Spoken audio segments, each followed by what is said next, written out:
Welcome to Great Propaganda, where we discuss the lies, falsehoods, and politics of the day. Today we have an article from HuffPo. Harris campaign raises $361 million in August, tripling the Trump total, by Kevin Robillard. He writes, "It's the most a presidential campaign has ever raised in a single month." And I believe that's not something to be proud of. How much of that fundraising was from her individual contributors or her party or super PACs? Now, this reminds me a whole lot of something we've had not too long ago. Donald Trump versus Hillary Clinton back in 2016. Here are some fun facts about that race that I'll pull from a 2016 article, also from HuffPo. Trump campaign trailed Clinton's by more than $200 million. Trump RNC combined raised $209 million through April that year, while Clinton campaign, the DNC, Hillary Victory Joint Fundraising Committee with two super PACs raised a combine of $410 million. Trump just had 70 staff members, while Clinton had 732. And I'll throw up a graph too from that article, from that same 2016 article, breaking down the numbers.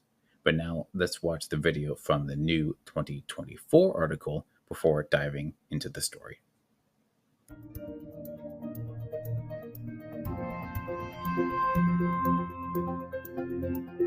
It is now our turn to do what generations before us have done, guided by optimism and faith, to fight for this country we love, to fight for the ideals we cherish, and to uphold the awesome responsibility that comes with the greatest privilege on earth, the privilege and pride of being an American. Our opponents in this race are out there every day denigrating America, talking about how terrible everything is. Well, my mother had another lesson she used to teach.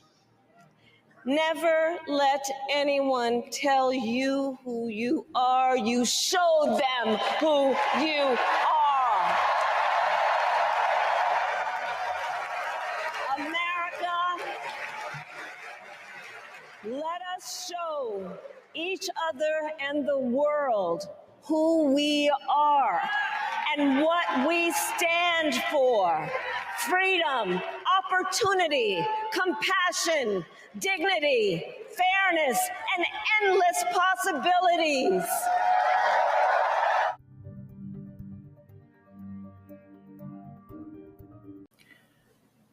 Now I'll say, at least Harris didn't try to do her Looney Tunes cartoon accent like she did in Detroit.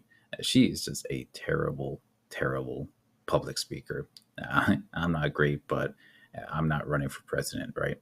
So let's dive into the article. It begins with VP Harris campaign raised $361 million in August, triple that of Trump's.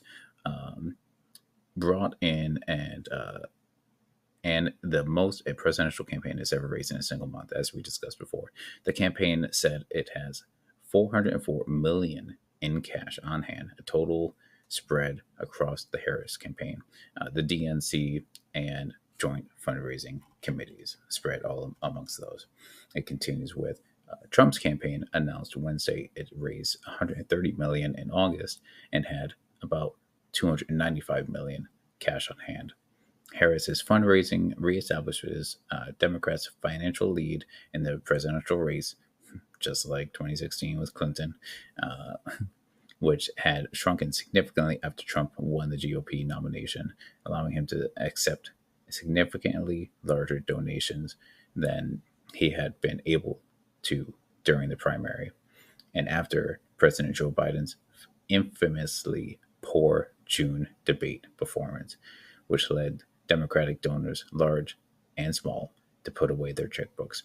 Yeah, the whole Trump getting shot thing also helped him a lot too. But even with all that support, not even touching the kind of corrupt money that Harris is bringing in. The article continues with, in just a short time, VP Harris's candidacy has galvanized a history-making, broad and diverse coalition with the type of enthusiasm, energy, and grit that wins close elections, Harris's campaign manager, Julie Chavez Rodriguez, said. As we enter the final stretch of this election, we're making sure every hard-earned dollar goes to winning over the voters who will decide this election.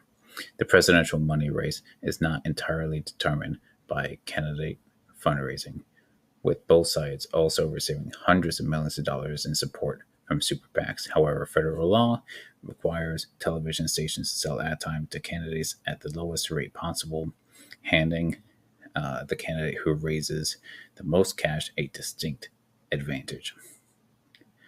Trump's August fundraising marked a slight dip from July, when he banked $139 million with help from the RNC.